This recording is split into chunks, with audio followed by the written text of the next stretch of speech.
Phoenix Down Radio is on the air.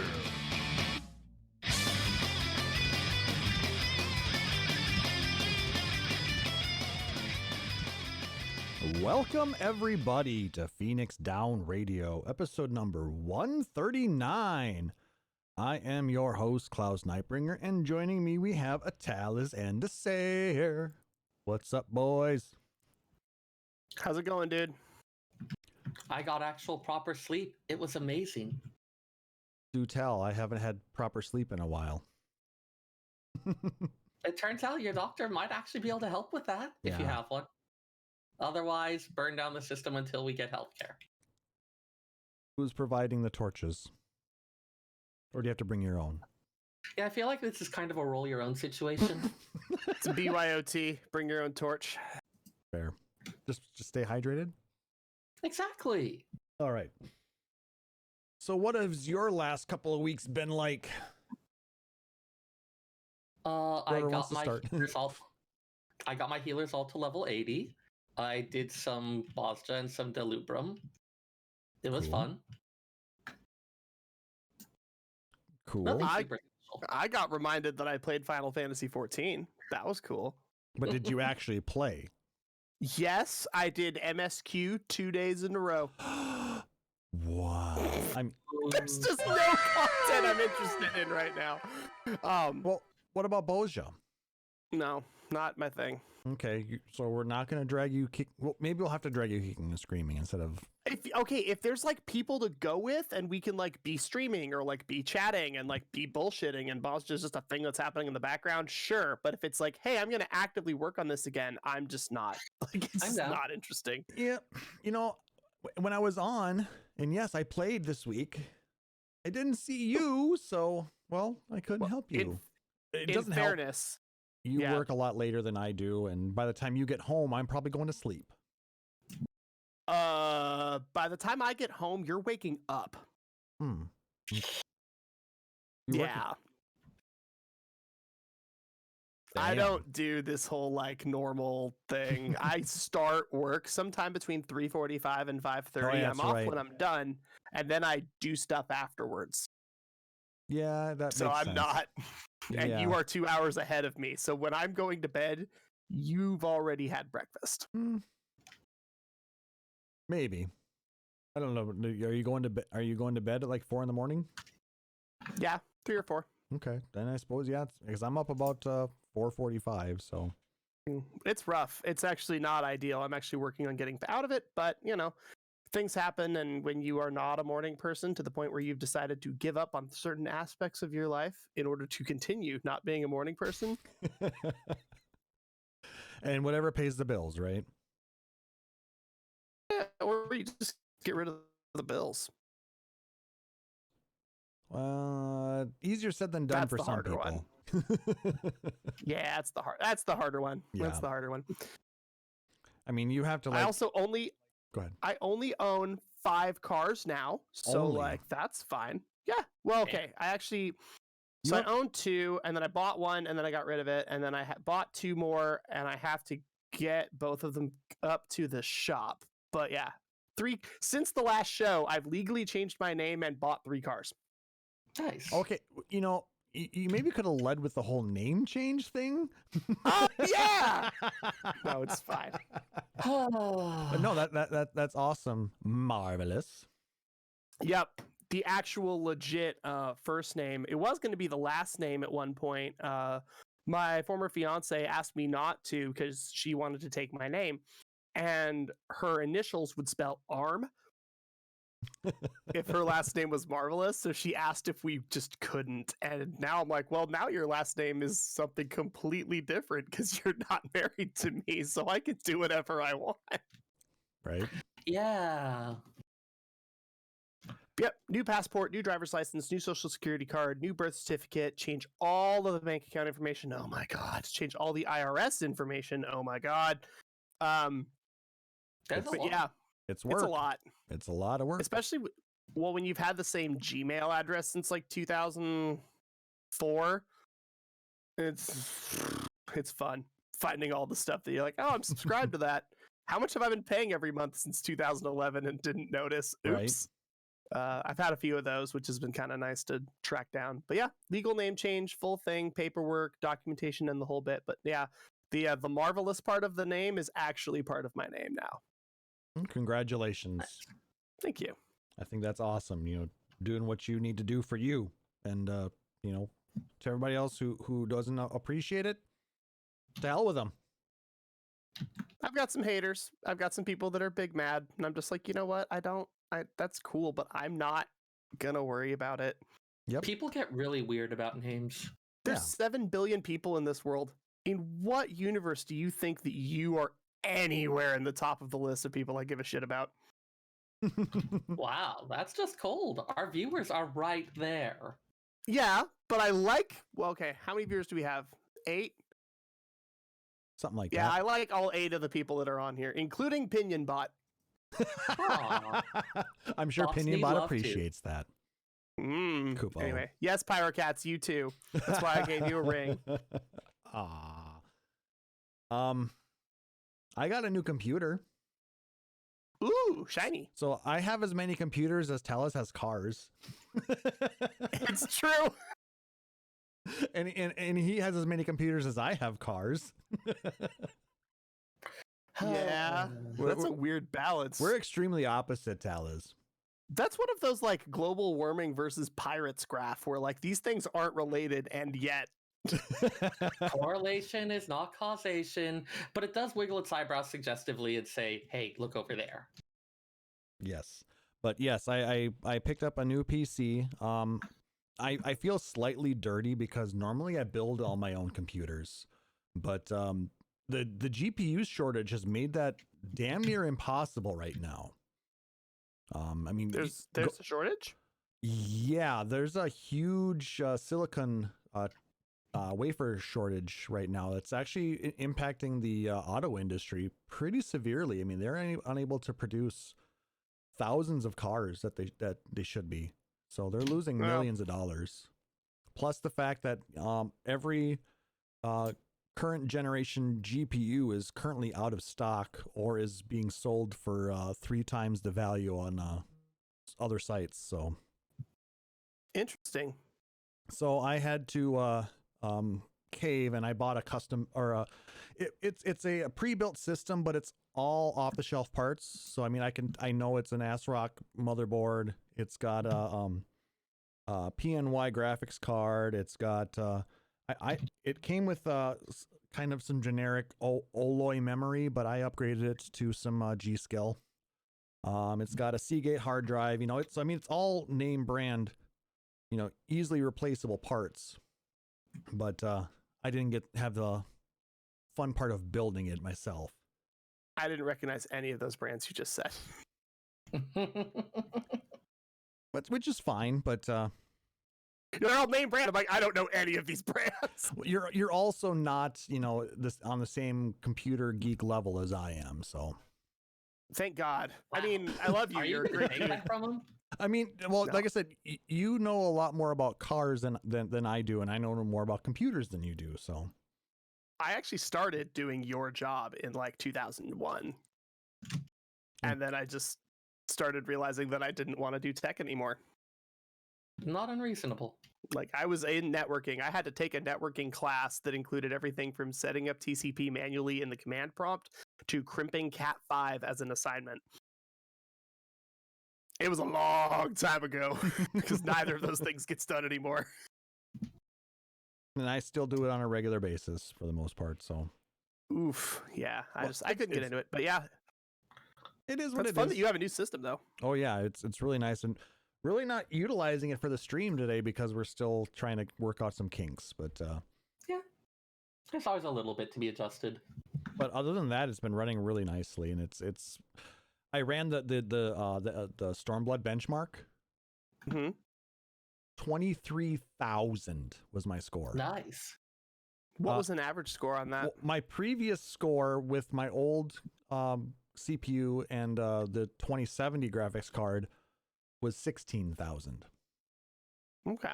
And then when Stormblood, or when Shadowbringers first came out, when I was running on my old graphics card on that system, it was 11,000. So it's significantly faster. But yeah, other than that, I'm still working out kinks on it. But other than that, it's been really fun. Like Seyrr, I got through Castrum and Delibrum Reginae. So I'm finally working on the next step of my relic in 14. I did actually play some 14 this week. I even streamed some last night. Ooh. While we were testing out the setup.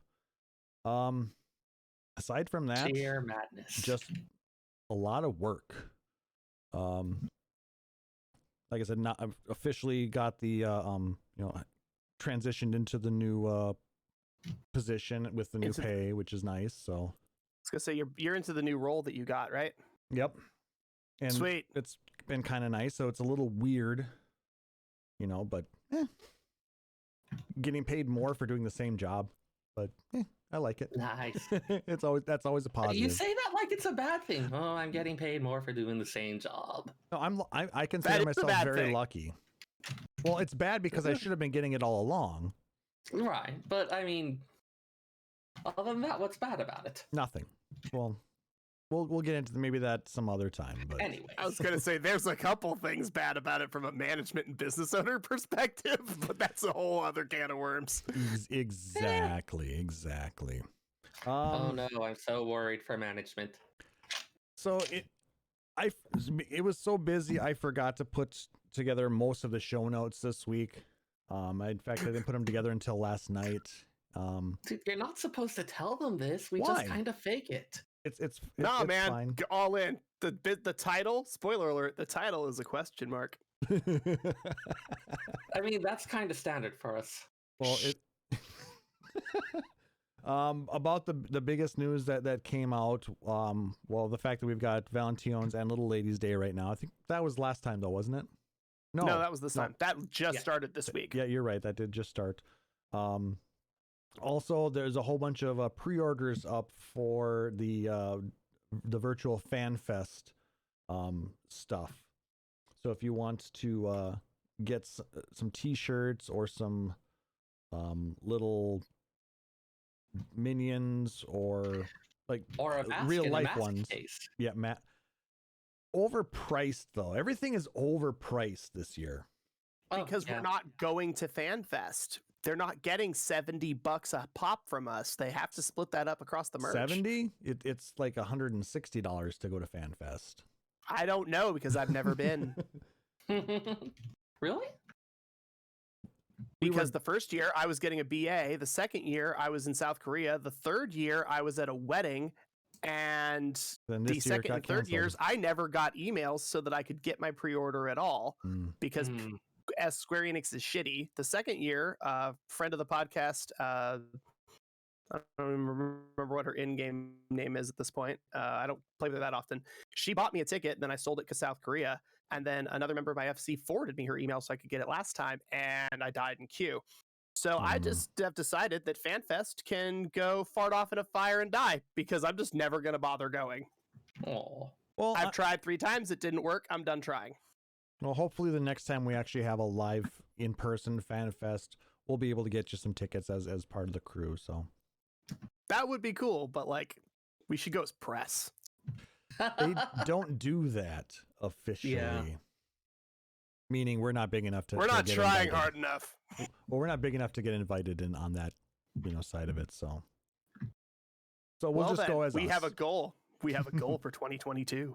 Yes, everybody watching us now live at twitch.tv/PhoenixStorm Radio and those listening on the podcast, tell everybody about us. Good or bad, don't care. Just tell them. Before.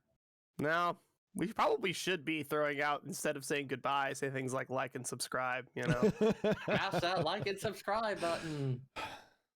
Oh God, I hate myself. Right? Yeah, that did sound weird coming out of you, man. Not for nothing. Like, comment, and subscribe. Oh, and that just reminds me way too much of Drive Tribe with anything with James May.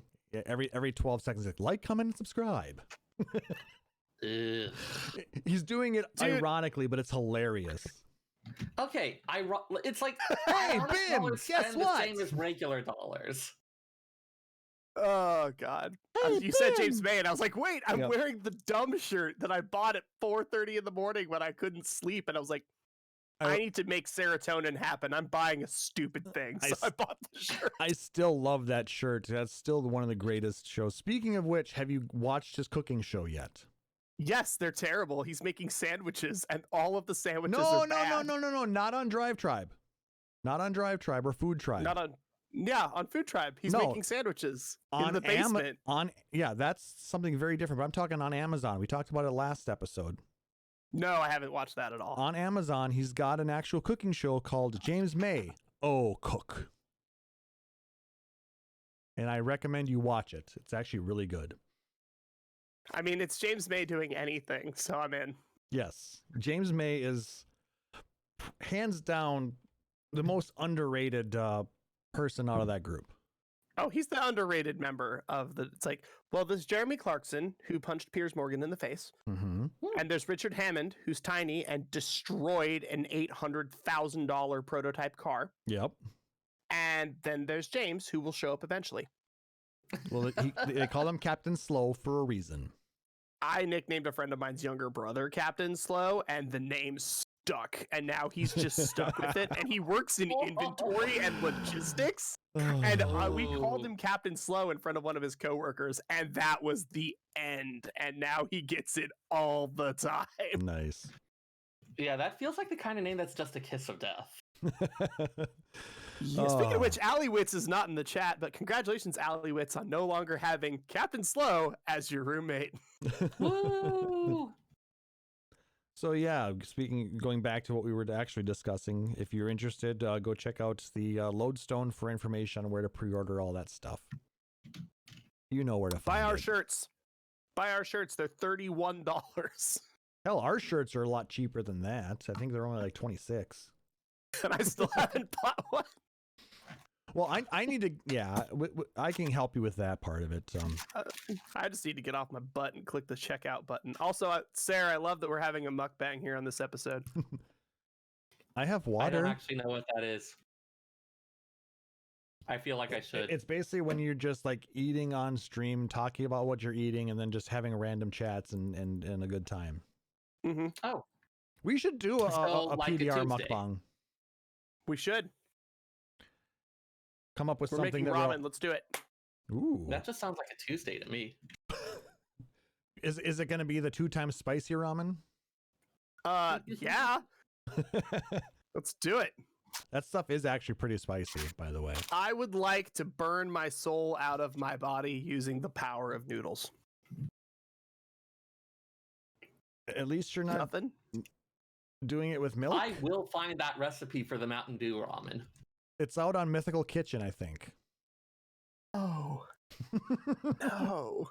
Yeah, just Like, the thing that really gets me was when I looked at it, at first I was angry because Mountain Dew ramen, and then it's like, wait, no, this actually sounds like a legitimate recipe.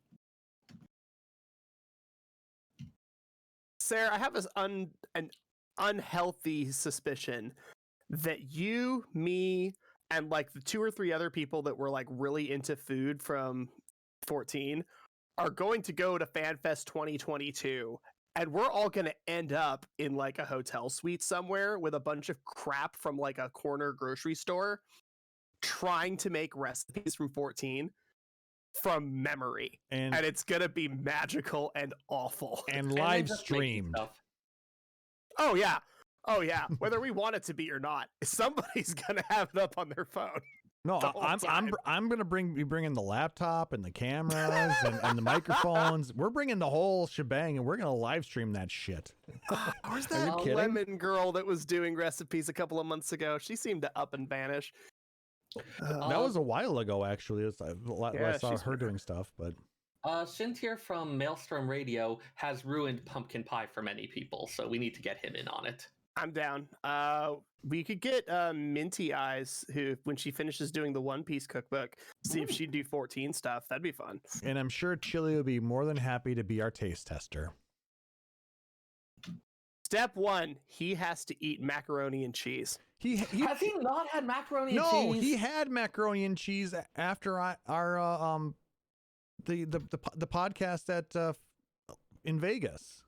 What sort of macaroni and cheese? Was it like cheap box shit? No, it was at. Do you not remember? I thought you went with No. them. They No, went. he was at PDR, a PDR event.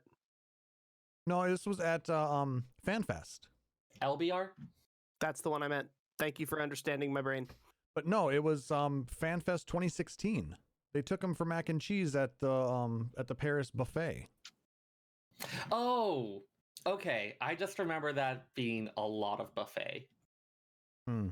You were in Vegas with a bunch of nerds, dude. I don't know what to tell you. Well, like I said, I remember only about it because I wasn't there. I actually went and finally crashed after 40 hours. So I remember I got like 7 desserts. That tracks. I mean, I would have loved to have gone with, but like I said, I would have probably fallen asleep in the ice cream. Didn't you like drive, take like a 1-hour power nap, and then just go for like a day and a half? Something like no. We got there the day before, and I actually did get a night's sleep. That over Thursday night into Friday. Thursday. But from Friday morning until Saturday night, it was straight. Like I said, it was about 40 hours. Why do you do this to yourself? Because FanFest, baby, and merch line extreme. Had to get that merch. I am so glad they fixed that for future ones. Yeah. But it was, I still say that sitting in the hall of the Paris hotel with a whole bunch of other people with laptops out playing Final Fantasy XIV in the middle of the night was an amazing time. Yes, shared trauma tends to do that to people. Okay, so Seyrr's a fucking baby, and the rest of us are gonna go do cool shit at the con. Got it. Exactly. Seyrr, Pyrocats and I. Yes, I got a selfie with Yoshi P while I was in my pajamas. It was great. That's actually pretty baller. Yeah. No, Pyrocats and I were talking and reminiscing about Anime Expo, and we met some cool people. I got to meet a bunch of cool people, and there was some cool panels, and like I ate a lot of carne asada fries, and like there was a lot of stuff that happened. But also, there's 125,000 people and 3-hour lines outside in 115-degree Fahrenheit heat. No, there is no convention. There is no guest. There is no talk that is freaking worth that. It was an absolute nightmare. So I'm glad that the line con thing that we had in the mid to late 2000s is finally starting to die down. And every once in a while, we just get utter nonsense like FanFest 2016. Yeah. Yeah, like people have gotten a little bit better at this whole actual crowd management thing. A little What bit. a concept. Or just don't go to cons that are 100,000 people strong. I like SakuraCon, and it's at 25, and I feel like it's lost a lot of its stuff. I really like KomoriCon, which like stops at like 4,000 people like 10 years ago. They're like, we're good. Yeah, we're not going to go anymore. That's It's fine. That's like the I perfect feel like size. giant cons are just going to be less of a thing in general. Like even sure. once everything is back to normal. Yeah. Well, I know from friends that work with Elation and Sony, they're like, yeah, we noticed how much money we're not spending sending our staff all over the country to like talk about a show that ends up bombing. And we're never sending Funimation crews to any convention ever again. There's like, it's not worth it. We're saving so much money and we're spending it in other ways and getting more content and we're turning more profit, not going to cons. Yeah. Yep. I'm in. Yeah, I want one of cons to those be by things that- fans for fans again. Yeah, that's what it That's should one of those be. things that just like everyone keeps doing it because of course it's what you do until someone does it and then everyone realizes at once. Yeah, I mean the big con with everything going on, I don't think it's going to be the same even once we're back to quasi normal.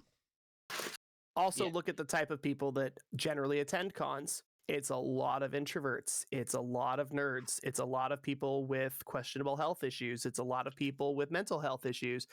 And now we're going to cram 20,000 of them into 6 rooms to hear Monica Rial talk about a show she was in 12 years ago. And that's going to cost $65. And you get to share a Subway sandwich with your roommate after being awake for 14 hours. Not a snowball's chance in hell of that ever happening again. Yeah, that It's just seems not- way less attractive now. It's just not going to happen. But someday cons will be back to by fans for fans. We'll get to do cool panels with awesome people and not with industry people. Yep. The industry panels are fun. I don't need to have 50 of them back to back. Yep, I'm looking forward to getting back to Detour because that's a fan run, and all the content for the most part is, brought to by fans. Like I said, I had a panel at the last one that I was able to attend, and I've had a ton of panels. I know for Verasa, who isn't in the chat tonight, she's done a shit ton of panels. I know our friend Heather Yule, her name's Lady Librarian. She's done a whole bunch of cultural stuff. She used to do all the fan panels, and then one year she said, I'm going to take the year off. My immediate response was to screenshot her Facebook post, send it to the head of relations, and say, hi. And she goes, oh yeah, you're like the 5th person. Don't worry, we got this. And an hour later, she reposts. She goes, okay, so new plan. I'm no longer going as a fan. I'm now going as a cultural presenter. We're like, you're not taking a year off. Now you're coming as a cultural presenter, and we're paying for your hotel room.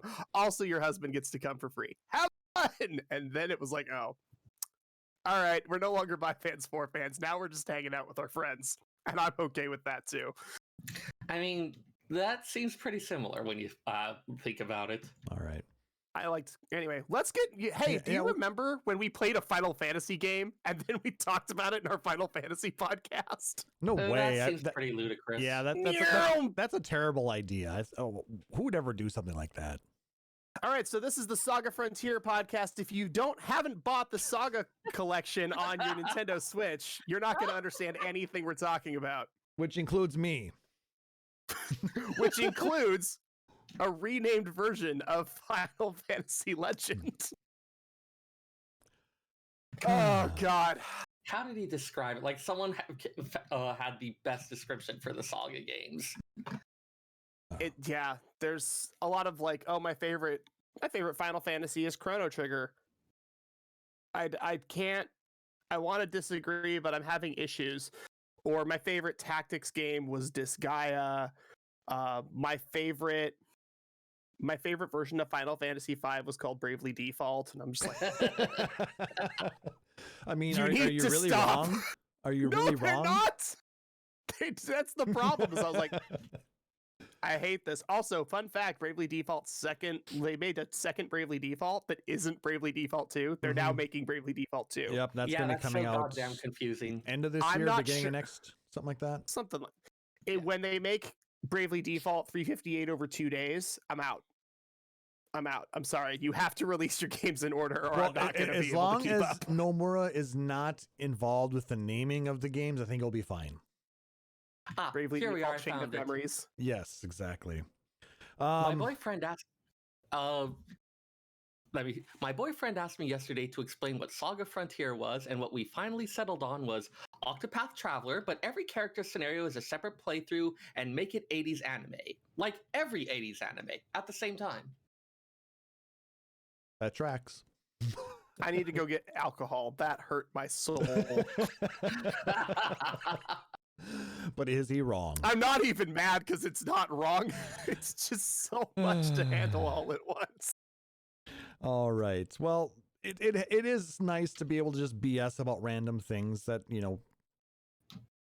aren't necessarily Final Fantasy related, but we are ostensibly here for a purpose. Yeah, and that purpose is we're getting back into the music, guys. We took a couple of episodes to talk about Final Fantasy XIV because there was a lot of shit to talk about. But we're going to jump back in, and we left off with probably one of the games that I'm least familiar with, to be honest with you. I actually never beat this game. I've seen it all the way through. I know the story, but it's one that never really garnered my interest like 7 did, Mm-hmm. It was just a very different system, and we are, of course, talking about Final Fantasy VIII. This came out in 1998 on the PlayStation, and I had a lot of friends who played it, but like I said, I never actually had a PlayStation, so a little hard to play the game when it's, not able to be played. I actually didn't have one either. I actually would like to take a moment to dedicate this episode to my friend Wiley Draconis. congratulations on getting out of your marriage and up to Idaho. Enjoy your new Honda Accord. When we met in like 5th, 6th grade, we rode the bus home together. We both liked Power Rangers. We were boys that were 8 years old in 1993. Of course, we liked Power Rangers. He ended up leaving the school for a couple of years. When I came back into where I started high school, he was in my grade. He had gotten held back a year and he had joined the same grade I was in. And he was like, oh my gosh, I haven't seen you in years. We've been friends ever since. I was the best man at his wedding. I drove down to Utah for it. He's crashed at my house. Like, we've been friends forever. That dude knew that I loved Final Fantasy, knew that I loved, downloading ROMs and playing the ROM hacks and finding the translations and, going down and finding the imported games. He, for Christmas, through his own money and or his parents, because we were teenagers, got me the redesign of the PS1, the little like pill-shaped ones. Ooh. He also got me a greatest hits copy, because it had been out for a minute, of Final Fantasy VIII. So after not playing a Final Fantasy game for years and years, I got gifted a copy of Final Fantasy VIII. Nice. From him. So this was kind of my, hey, remember that thing that you loved that you forgot about, rekindling of why I have Final Fantasy manga and tattoos and stuff all over my house and my vehicles and everything I own, was because of this game. So it has a very specific feeling to me, not because it's a good game and not because I really particularly enjoyed it, but because it has a whole lot of other memories attached to it. So if I get weirdly nostalgic for a thing that doesn't make sense, that is why. Yeah, I mean, it's not a bad game by any stretch of the imagination. It's just at Like, the times. Even a bad Final Fantasy game is still a pretty good game in general. They just tried some really different things for the time. I mean, with the Guardian Forces and the junction system, and having to draw all your magic, from certain points, or convert it from items, or it's very, very different. They played a lot with a lot of the combat systems. Final Fantasy VIII is the only one that is actually much easier if you attempt to do a low-level run on it. Yes. Absolutely. And it is possible. There was also some stuff about the story that, at the very least, what I remember of talking with my contemporaries about it, there was a lot that we just didn't get at the time that makes a lot more sense to me now, honestly. Time compression, anybody? Okay, there's part of that, but also some of the... We'll get into some of it as we get into the tracks to discuss some of the tropes and other ideas that show up in the game. Yep. But there was definitely some interesting ideas that were explored. Yeah, and the whole thing of child soldiers was kind of a really questionable theme. It's a dark game, by the way, y'all. It's not a fun, happy time. Yeah, shit goes very wrong from the start. But I mean, if you liked that whole thing, go play Type 0. Yeah, it wasn't that, oh, it's dark and that's bad. It's we didn't get how it was dark. It's just why are they going on about this? Why don't they just do that? Yeah. When Why is this guy being such a dick to everyone? Why it can't possibly be that he's got PTSD'd the fuck out and is trying to act according to this mental construct of what he thinks an adult is supposed to be. Yeah, if you need a game where you say, okay, Square Enix is always doing mostly good things, and sometimes they do some not so great things, but they're never afraid to do something incredibly freaking bizarre and throw it at the wall and see if it sticks with one of their biggest, most important franchises. They will do that. If you need a game to throw it to put on the spearhead of that, Final Fantasy VIII is that game. Running right behind it is things like Type 0, 3, 5, Tactics. All of this is weird when it came out, and it's standardized 13? now. I don't know. 13, they've done some weird stuff, but 8, on the other hand, managed to go, we tried something so freaking weird that we're never doing it again.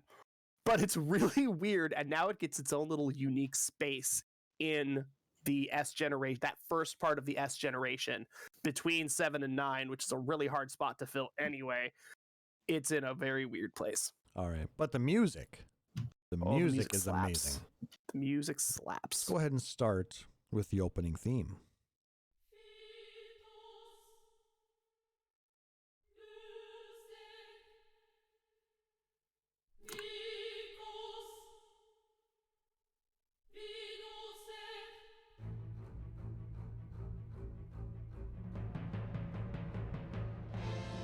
If this doesn't set the mood, I don't know what does. You've got your big dramatic FMV while this is going on as well. Yes. All sorts of images from throughout the game. Like a lot of the other first tracks we've had, it's kind of an operatic overture to what we're about to experience. If anyone has seen any anime from 97 to 99, think of the opening. That's what you're getting here. Music is quiet on listener side, by the way. Give me a sec. How's that?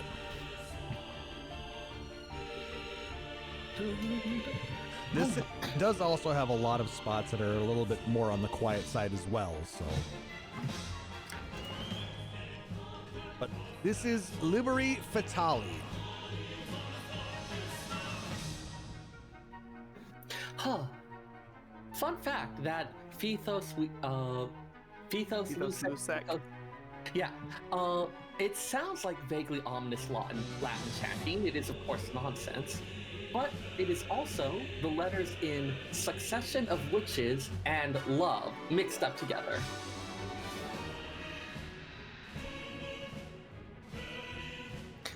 Two major recurring themes in the game, of course. Mm-hmm.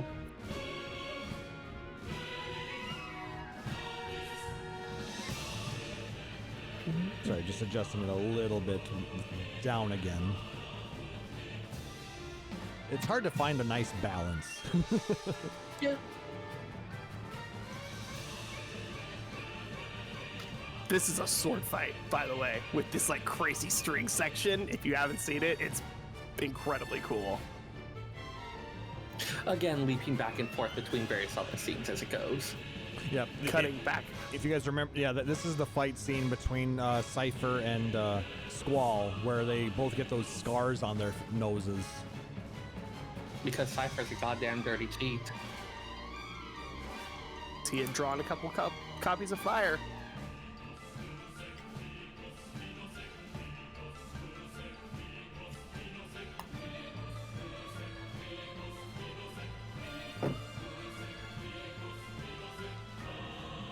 I mean, it's definitely a great way to get you pumped up to play this game. Ominously chanting choirs. Yeah, ominously chanting choirs and a sword fight against two people that were supposed to be friends but basically aren't. Yeah, very Star Warsy. Well, I mean, if you think about it, the last song in the series was also a very chanty, Latin sounding song as well. Yeah. One-Winged Angel. Right, but that was something that you got like kind of after the culmination of things. Well, yeah. This is starting out of the gate with it. Which is a really good thing to do when you're going, okay, do you guys remember the last game that you played in our franchise that changed your life forever and has this really cool booming thing that's right at the end? Cool. We're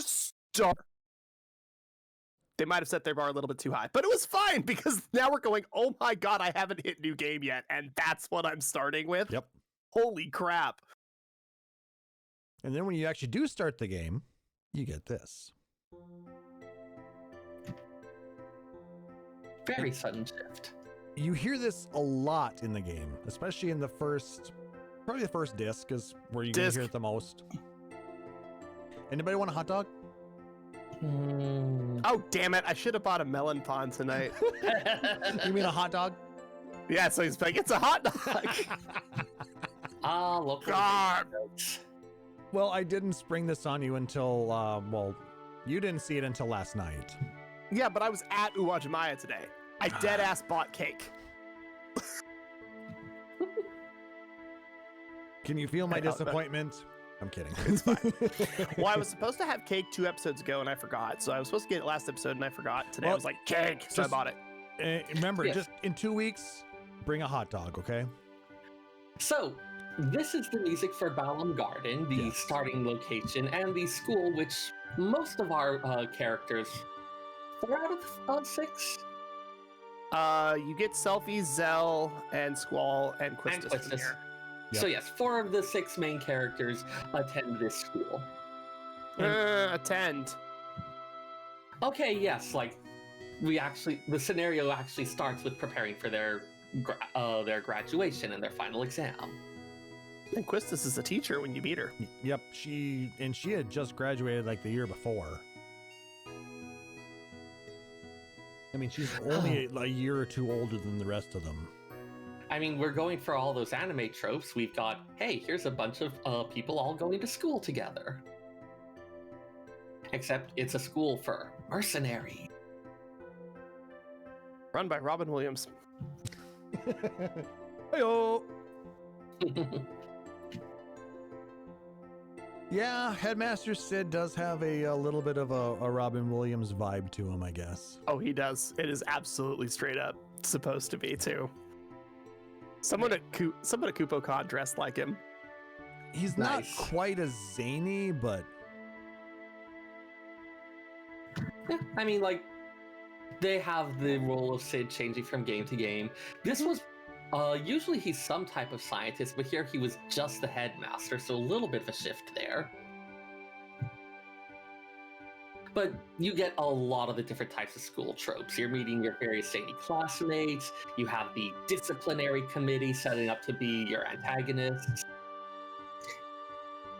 Invoking a lot of that really hard. There's a wonderful, wonderful scene of Quistis being absolutely savage. And it's the, I don't need, save that luck for a poor student that needs it. And she just goes, okay, good luck, Cypher. Straight to his face, just like all the ego straight to the floor. For anyone that doesn't know who Cypher is, think about Kachan from My Hero Academia. Same personality. yeah. Yeah, he and Squall are both gunblade proficient, and they're basically fighting for being the best at that, like the number one, I suppose you can call it. Yeah, it is specifically noted to be an impractical and difficult to use weapon, which is also specifically noted to be the reason that both of them decided they wanted to master it. So that all by itself already gives you a little bit of their personality. A little bit. It's difficult, not as good as just a normal sword. Cool, I'm gonna be awesome at it. But speaking of the gameplay with the gunblade, it's actually kind of fun. You know, They did it well. In combat, you hit your R1 button as you're watching the animation. If you time your animation and your button press at the right time, you get bonus damage and Yep. a bonus animation of shooting a bullet as you're striking someone. yep.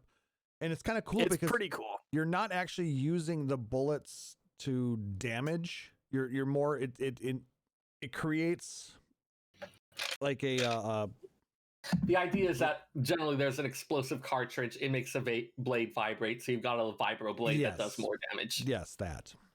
Very sci-fi-ish. In general, this was a fairly sci-fi installment of the series. Yep, 7 and 8 were both very cyberpunk, sci-fi, futuristic style. Mhm.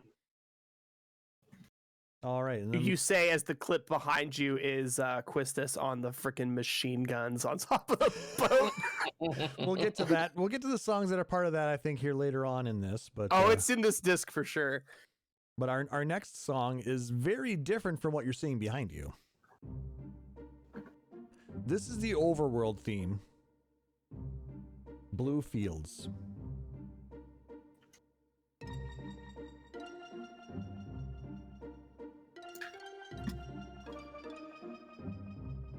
It's a very relaxed overworld theme in comparison to a lot of them. You also honestly don't spend a ton of time in the overworld in this game. It depends. You're transitioning from place to place. Yeah. That's about it. Because I mean, you're realistically, they were trying to keep you from avoiding to have to grind so much. Mhm. So yeah, you didn't spend, unless you were trying to do the super low level strat, and you would spend a decent amount of time on the beach right away trying to get certain cards. Yeah. Yeah. I mean, you also had things like, given that this is a more modern technological setting, why would you have to walk all over the place or ride on a giant horse bird when you can take a train? Train, Or or a you could car. drive a vehicle. Yeah, I mean, you drive Yeah. a vehicle from Balam Garden to nearby Balam. Yep. And yes, it is a waltz. It's a 1-2-3 pieced beat. It's pretty cool. Very peaceful. And I want you all to take this little section, take about 10 seconds of this and just kind of keep it in your mind, keep it in your pocket, and remember it. You're going to need it later. All right, let's go ahead and move on to the next one, though.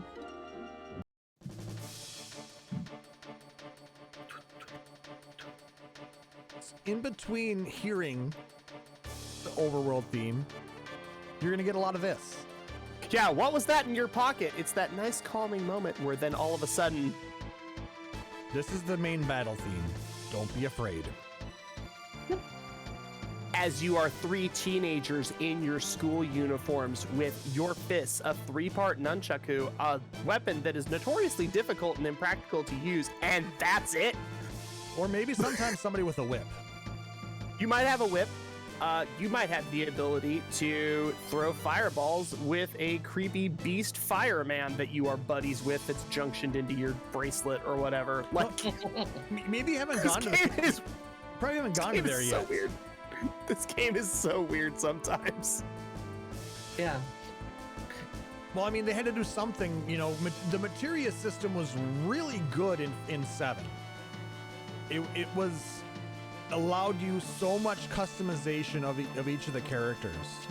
They wanted to do something very similar, and they went overboard with Junction.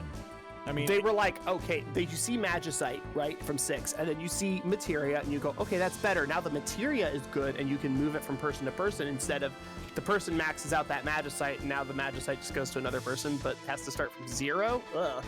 Like, they've made it better, and then this, they're like, Junction spells to every stat, including HP, MP, status defense, speed, luck. magic evasion, luck. What the? How? I mean, Yes.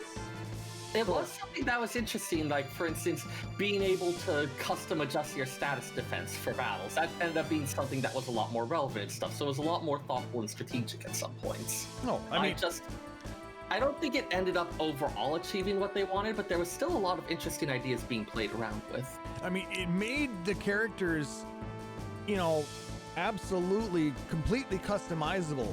However, people still found, okay, you need to put these things on Squall, you need to put these things on Quistis, you need to put these things on Renoa. And that's how you play the game. The bigger thing, of course, being that you would have stuff where, okay, we are changing characters. We are now going to you can just move all of their junctions over. Which is nice. And okay, in the dream sequencing where like you don't really need it, like okay, sure, that's fine. But I didn't like that. Yeah, I could lift up Quistis, remove her, jam Zell under it, put all the same stats on, and get the exact same playable character. It helped in Within terms reason, of but being able to have segments where, okay, no, these are the specific characters that you're bringing because we're trying to do something with the story. It gave them a lot of flexibility in that. But it did also mean that in terms of like outside of specific scenarios, characters start to feel interchangeable. All right. If you junction everything properly, then you'll hear this. Of course, the victory theme. Fanfare is always good. It plays after winning battles, plays after winning triple triad games, and it also plays when the party finishes their rehearsal for the Garden Festival. Oh, the Garden Festival. It wouldn't be a school anime without the obligatory festival episode. And the bad band. Student band at that. The band was pretty awesome in my playthrough. I don't know what you're talking about. But yeah, generally that initial fanfare is the same, and it's going to be a question of what the bit afterward is like. Yep. This part is very different from 7, which is very different from 6, which is very different from 5, yada, yada, yada. And then there's like 12 that's just like, we're going to do whatever we want. And then there's 13, which takes that and says, fuck you, we're going to do something way different. I think that's the only game that actually doesn't have the fanfare. I think it shows up once as a callback somewhere or something dumb, if I remember right. Possibly. Now, you were talking earlier about this fiery guy that you got hanging out with you. This is the music you hear when you enter his cave. It's called Find Your Way. This plays in the Fire Cavern first time, as well as the Tomb of the Unknown King, Trebia Canyon, Central Ruins. Anywhere that you've got something a little mystical going on, really. Yep. It's a little spoopy. It's a little bit tense. Well, that first time you have to battle, you know, a guardian force, a summon, so to speak. You know, it's very early in the game. So yeah, it's gonna be pretty tense. You start with 2, if I remember right. You start with Shiva and Quetzalcoatl. Yep. And then your final exam, or not final, because your final exam comes after this, but your first task is to go and go to the cavern and beat up Ifrit. Yep, and it's just Squall and Quistis. Yep. Yeah, you have Shiva because you need the ice defense, and you know the you know, since Ifrit is weak against ice, you get a little extra offense as well. But yep. One thing that was another thing that was interesting, given the whole setting as, hey, we are mercenaries, a lot of these standard tropes, like for instance, how do you get money? Beating up the monsters and taking their stuff, that's just a little bit strange there. Hang on, sorry, finishing the thing here. So what they would actually have was, hey, you have your mercenary rating and you regularly receive a stipend. You're not going to find chunks of money on monsters in the field. You just get a paycheck based on how good you're being as a mercenary. Yep. And they had a lot of stuff lean into this.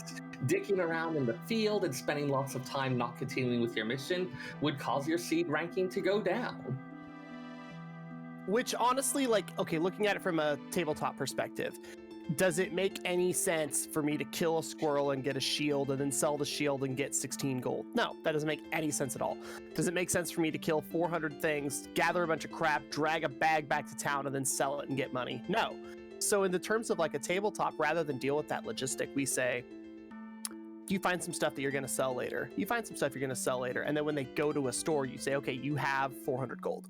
Because it's easier than trying to keep track of all the crap that you accumulate. Here, they kind of did the same thing of, you don't need to keep 99 beast fangs. You don't need 99 hides of whatever. You don't need any of that shit. We're just going to give you 15,000 gil every once in a while, and it'll be fine.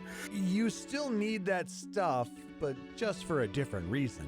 For a different reason. And you get a lot less of it. You don't need 60 tortoise shells. You need, like, I think 25 by the end of the game. Yeah, and you use those, I mean, because this game is one of the first that introduced upgrading your weapon using these drops. Yeah, the entire equipping things paradigm was changed for that. These are people who train mercenaries who don't really go around in heavy armor, who don't go around a lot of the other stuff. They have a particular custom weapon. They're just upgrading their stuff and using their spells as their protection for that. So a lot of the traditional, there wasn't the usual armor. There wasn't the usual accessory. That was another one that a lot of people found disorienting. Yeah, it was really weird to say, you know, I'm used to, okay, I figure out what the best sword is, and that goes to the sword user. If I have a red mage, then they get the second best sword because they're going to be casting more often or whatever. And you have that mentality, and you come in and you go, what do you mean I have to find a magazine in a side area in disc 1 and then talk to an unmarked NPC in disc 2 with 65 MacGuffins and 6,000 gil per person to get knuckles that turn blue? What? That just doesn't fit in what we've been doing for the last 7 games. Yeah, the weapon upgrades largely didn't really affect your power either. The only thing I think they really affected was your limit breaks. Yep. So you don't need to do any of it. Unless you wanted to experience everything. But this is one of the games that, like we said earlier, you can do a low level run. I think the speedrunners beat this game at like level 6, level 7, something like that. And you go the 100%. You get level 100. You get level 3 spells on everything. You junction everybody to 1 GF. You do all that stuff. You get almost the same gameplay experience, just with more steps. You can play a bunch of triple triads so that you can turn those cards into spells. They wanted you to play a story. And they were going to give you a lot of avenues to get there, but they wanted you to play a story. Yep. I mean, like I said, they put in so many different things that people still wanted to, try and grind out everything. But anyway, let's continue. Go ahead. It's a thing well, let's go ahead and continue to the next track before I talk some more about this. Fair enough. Yes. Seed. There it is. Yep, this is the theme for Seed, their organization. It plays during mission briefings and related scenes. So, like the battle that we have to go to at Dalit, we hear this in the mission briefing. The train heist, a couple other things too. It's a very military piece. Oh yeah. Anyway, you were saying, Seyrr. Oh yes. Like you saw this, for instance, in Final Fantasy XI, where people would be concerned about, okay, what is the single most efficient way to get experience points, and then hammer on that. Whilst there are people who would appreciate stuff that caters to different play styles, you're also just always going to have people who are concerned with what is the fastest, most efficient way. It's a thing. But it might not be the most fun way. Yeah. Then again, everybody has their own definition of fun. Some people may want to try and figure out how to beat this game at the lowest level possible. Somebody else may want to try and get every item in the game, get every weapon, get every upgrade for their all of their different abilities. Somebody else might want to try and get all of the triple triad cards. I know you did, Seyrr. I got all the triple triad cards repeatedly because I also was refining them into spells and items, but yes.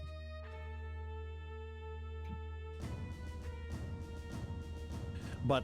But, this was also, one of the first games that brought a side game, a mini game that kept with you throughout the entire game. It wasn't just available in one area or unlock, halfway through the game like the Gold Saucer did.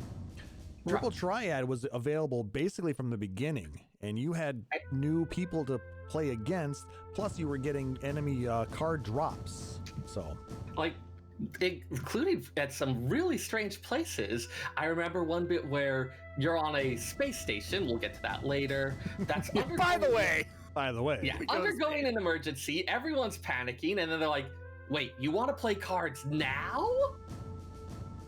Fine, let's do it. And then they'll play.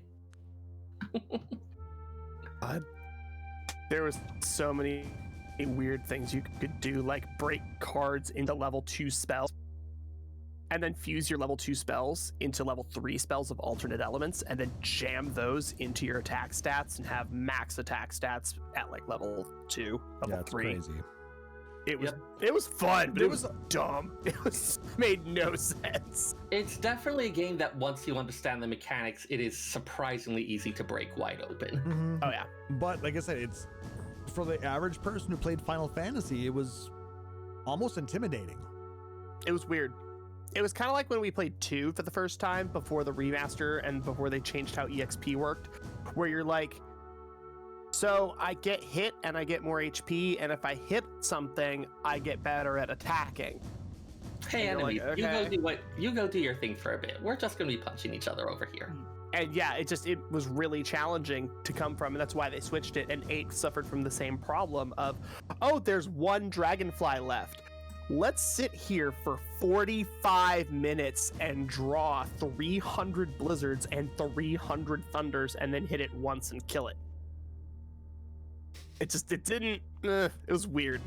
It worked, but it was weird.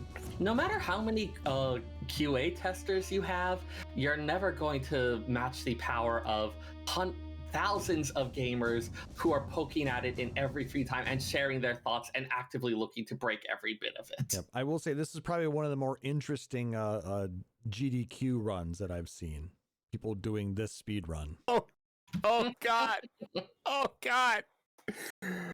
All right, and then we're going to run out the left side of the screen because it saves 12 frames. And you're like, what? Just figure. Okay, we're going to go menuing right now, and I'm not going to be able to explain it because I have to hold my breath while I do it, or I pass out. What? This game is bananas. Good times. All right, we're moving on to the next song here. Awesome.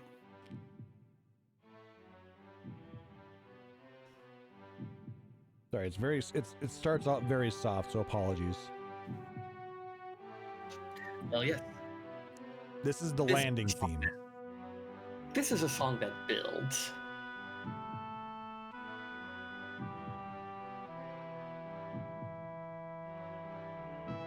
This plays when the Seed forces reach the shores of Dalit.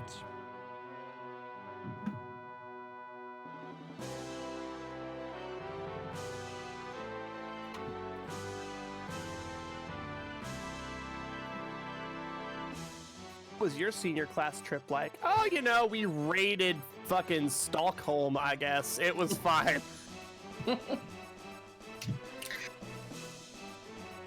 Yeah. Pay back the Vikings for thousands of years of their raids.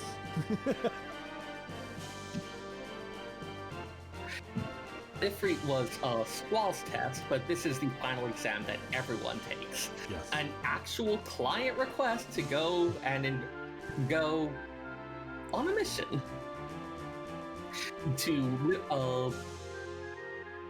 so it all had requested they were having it was a Galbadian invasion. Yes. Anyways, yes. Here we have an actual military exercise coming in, and here are these students coming in.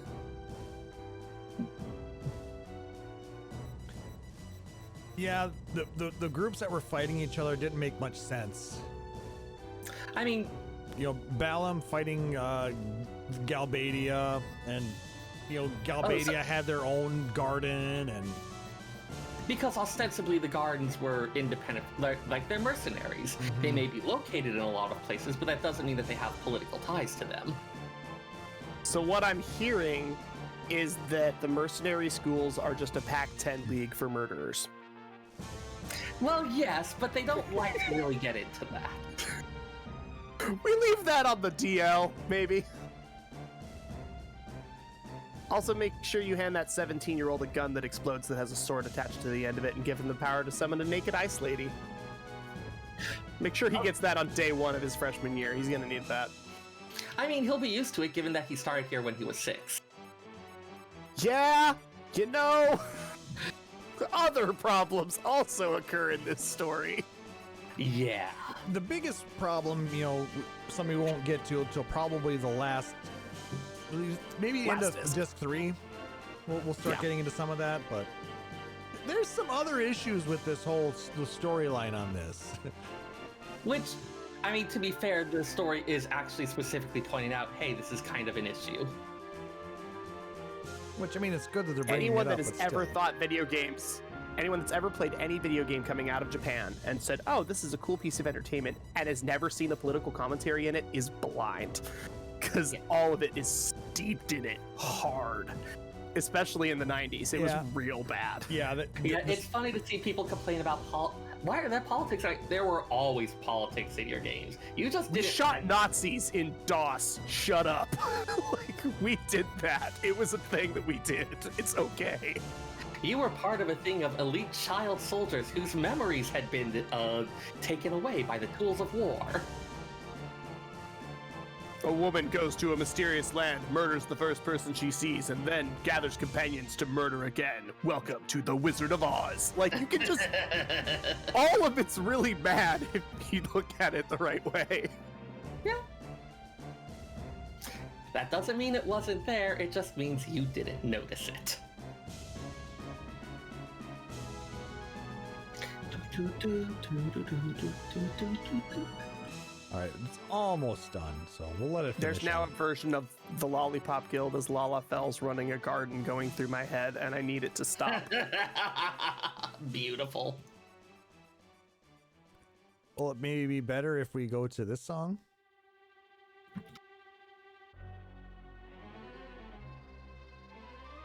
Ooh, something bad going down. This is the theme starting up. It plays at the communications tower when it starts their transmission. Oh, shit. Yeah. And we meet a couple interesting officers. Hey, Pyrocats. You said something about a movie franchise earlier. Yeah, they brought back a couple of people that they had named in the previous game. In 6, too. Oh, 6, yeah, they're supposed to have it there too. Yep. Vix. Vix was what Biggs became because translation problems. Is 6 Also- the first game that had them? 6 was the first one that had them as the 2 soldiers. Yes, this is a boss battle, but we are actually referencing the 2 soldiers that are in the communications tower that you're going against. Their names are Biggs and Wedge, named after Biggs and Wedge of Star Wars. And I think they've been in every single Final Fantasy game since 6. Yep. In We some have them in way or 14 too. Yep. Yeah, we have them in 14 as well. Yep. In this case, one of them is a commander of the other. So when the Galbadian soldiers, doing whatever it is they're doing at the communications tower, find that, oh hey, the garden mercenaries have shown up, this could be a problem. And we get the boss theme. Now we get the boss battle. This one's called Force Your Way, and this plays basically during most boss battles. Yeah. Now, after the battle with, or during the battle with Biggs and Wedge, once you've gotten them both down, they are both swept away by a wind monster that had taken up residence atop the communications tower. There were a lot of battles where you had to deal with changing conditions and unexpected arrivals in FF8. Yeah, they did a lot of. I mean, realistically, it's a phased boss. Like, that's all it is. 2 HP bars, reach HP bars to X and Y values, phase 2 starts. Like, it's still a phased boss. We just get the cool animation. So from the viewer side, we go, I'm fighting 2 dudes. And then, oh shit, I'm fighting a monster. And then, oh, that monster I can turn into a Guardian Force or a card.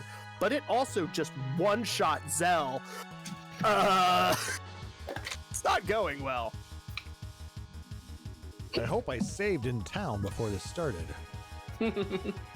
Also, there's we've talked about several of the boss themes where, like, the sound effects that we get, the fire, the lightning, all the sounds that we get fit into the boss theme and make it sound better and different. Like an anime opening having like sword slashes and robot transformations in the song makes more sense.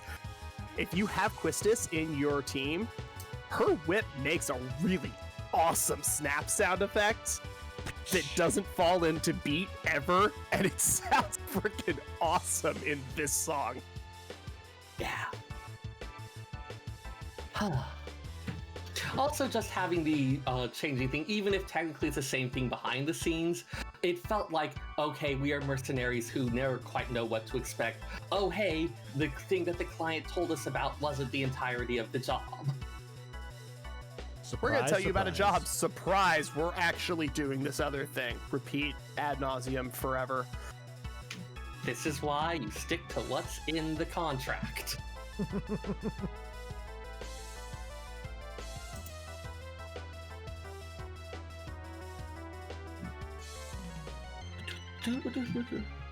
It is Yeah, a really we good see- boss theme, though.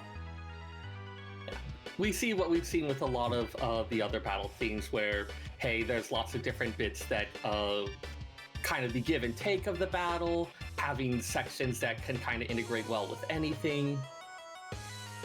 Lots of stuff like that. But it does also then just kind of loop around and repeat a little bit, so.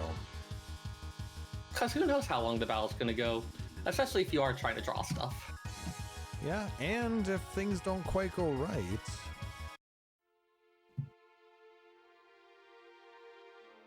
you become the loser. And this is one of those first fights, because the game is honestly pretty straightforward. This is one of those fights that you can pretty easily lose, and it does show you what's up if you did not set up your characters well. This is one of the very first big bars that you have to get over.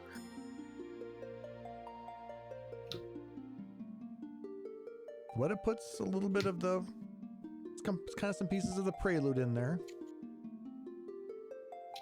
Well, we want to make sure that you're still enjoying the process of playing, because part of the process of playing these games is that you're gonna fail, and you need to fail forward, and you need to fail but be okay with it. Putting something that's emotionally bonded to us as players, like the prelude, seems like a good fit. Yep.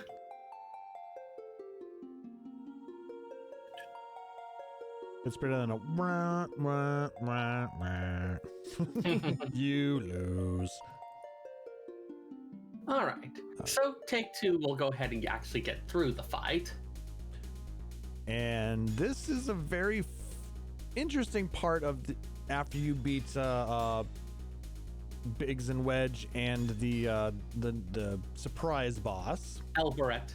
Yep. Don't ask how I remember that. I was gonna say, dude. Good job. This is the robot spider tank. Yep. X That is going to- ATM 092. And it's going to kill you. It's going to kill you. And don't worry, it's supposed to.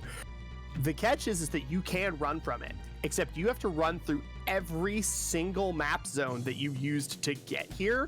But now you have a fucking spider tank chasing you that can jump, because why not? And it ruins you. And it's this actual scene of the tower, the boss fight, and this run is the demo that you got with PlayStation Magazine in like 1997. So this chase scene is one of the first things that people got when they first tried Final Fantasy VIII. Yeah. And there's very much the, hey, like, again, you are mercenaries. Your job is not to kill everything. Your job is to get the agreed upon mission done. When this unexpected thing shows up, your job is to withdraw. Mm-hmm. Yep. So Especially because you're students. You're not supposed to deal with this shit. No, I think it can be beaten. It can. It can. You get a very large bonus on your evaluation if you do manage to beat it.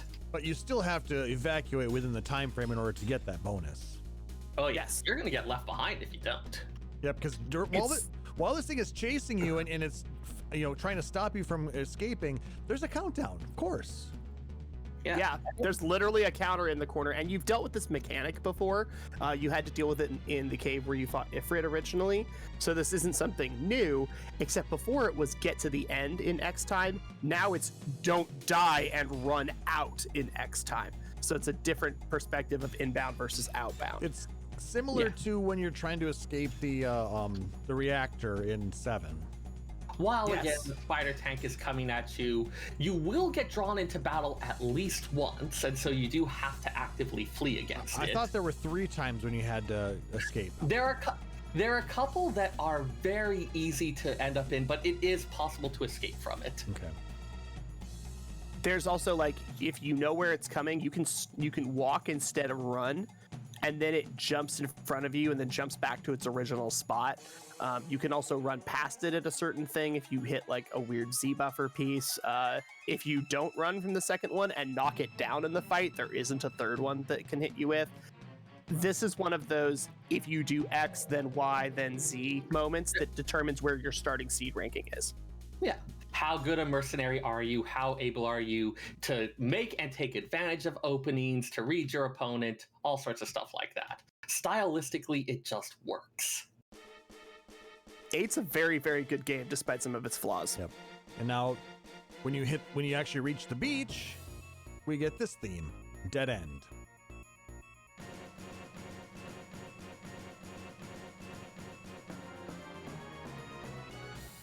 And this is as we try to get back on the boats and get the hell out of there. Yeah, making that last charge down beach. It's again switching to that full FMV. And you're getting shot at. Because the tank is enough of a threat that you no longer matter. And the boats that you came here on are firing back at the beach with you still on it. Yeah, this is a full-on military operation. Yeah, you're a student. Not everybody that came with you is, though.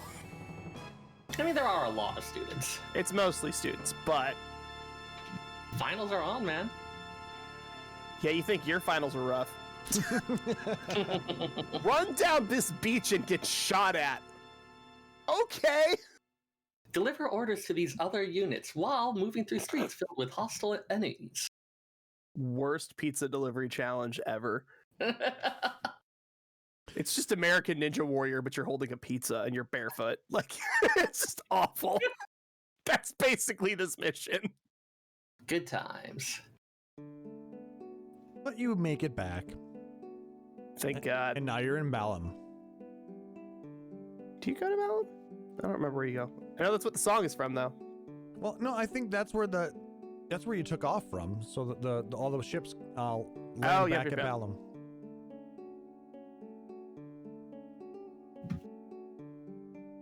Now, this is the town of Balam as opposed to Balam. Not the garden. Yep. It's a pleasant little seaside town. Yep, there's a lot of cool stuff that you can get here. There's some people that you can play against to get some new cards. I think you have to play them pretty early as well, otherwise they're not available in disc 2. Yeah, a lot of people. I'm trying to remember because I know a lot of people come and go throughout the game. Isn't people Zell's will be there, mom they in leave, and they come Balam? back. Yeah, Zell's mom. You fight her to get Zell as a card. Yeah, and you play triple triad against her. Yeah. Still a fight. And it's like an A852 or something. It gets really good. Yeah, a lot of people play triple triad. A lot Speaking of people have of cards. Triple Triad, one of the catchiest songs in Final Fantasy. There was a period where I heard this song in my dreams. But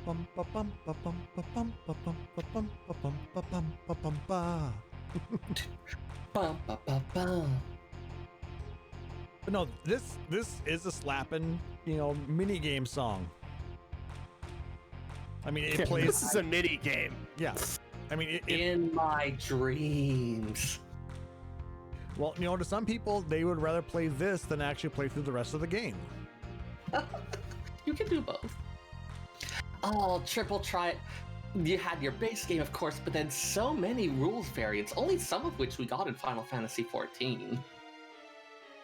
You had wall, where the walls would kind of wrap around, so you could have attacks coming from all sides, and those corners weren't safe at all. Are you grabbing your card? Let me get the rule book out. Hang on a second. And there was an entire system whereby you could spread rules to different regions or entirely eliminate rules.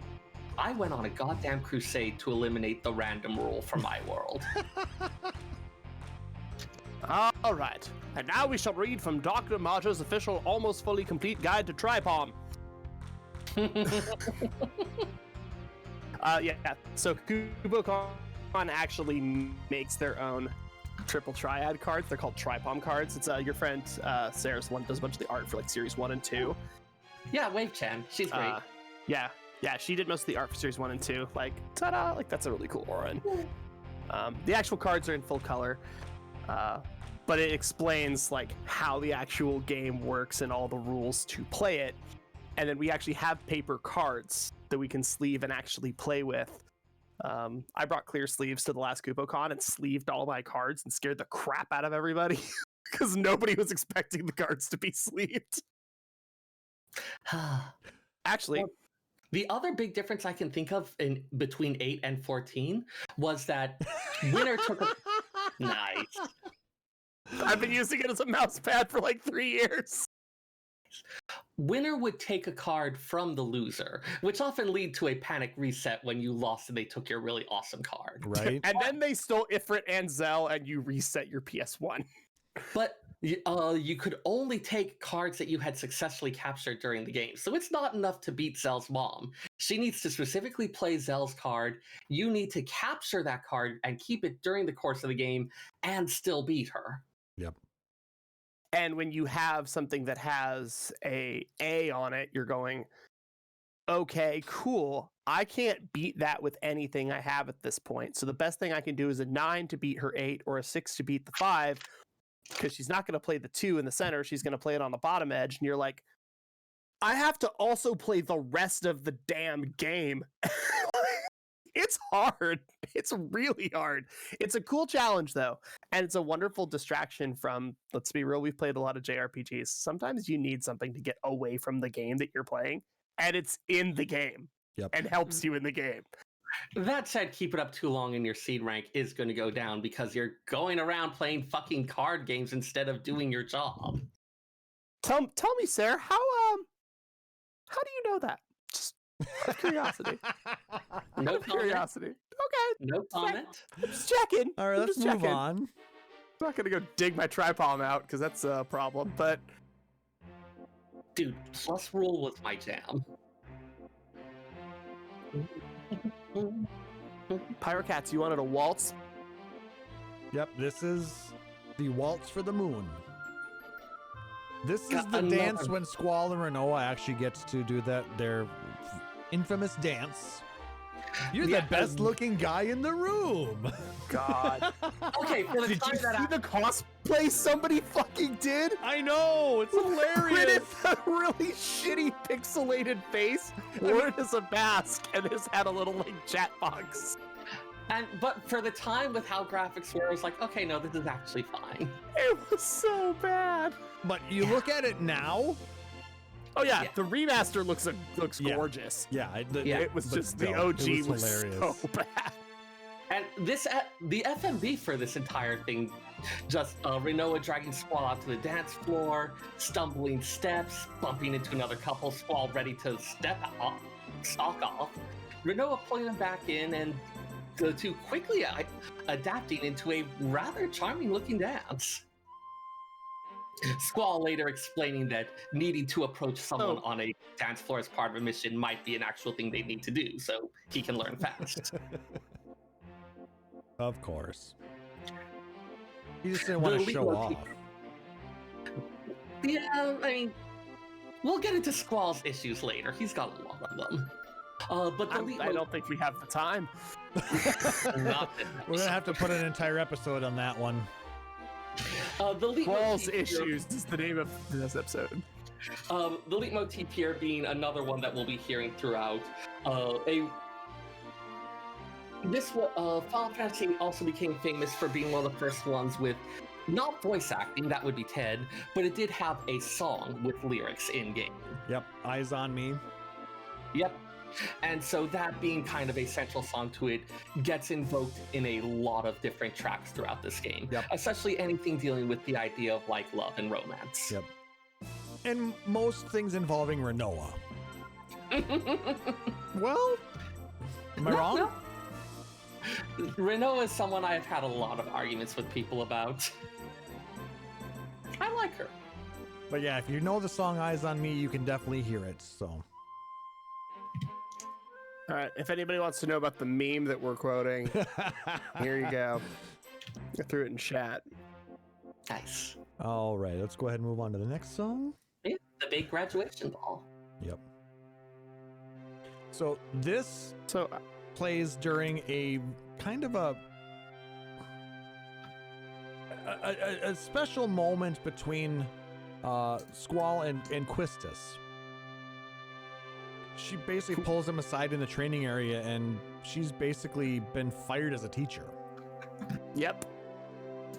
Turns out that being a young graduate who got promoted to teacher, even though she was about the same age as Squall, doesn't necessarily make her mature enough to be handling that role. No.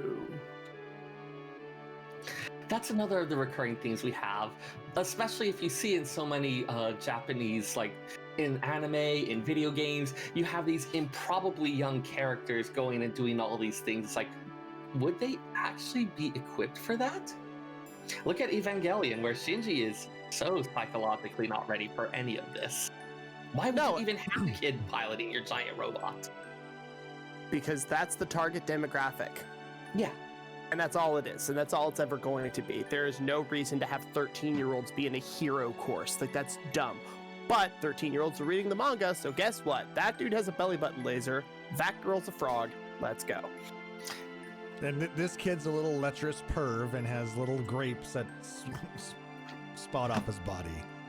Fuck Mineta. Anyway,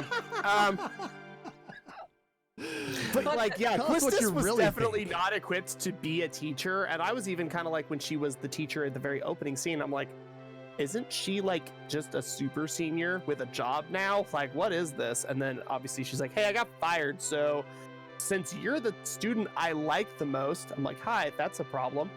And it's like, I'm just gonna hang out with you for the rest of the game. Yeah, Quistis is of course dumping her heart out to Squall. She's trying to process this. She needs someone to talk to. Squall maybe not the most appropriate choice, but it's this kind of decision making that led her to this position. Well, okay, if you have to pick a student to talk to about a very serious issue at Balam Garden, your options are Seyrr, his two cronies, no thanks, Fujin might be okay, Selfie, Zell, Squall, or the other kid that was in the 4 people at the graduation ceremony upstairs. He eventually gets a name.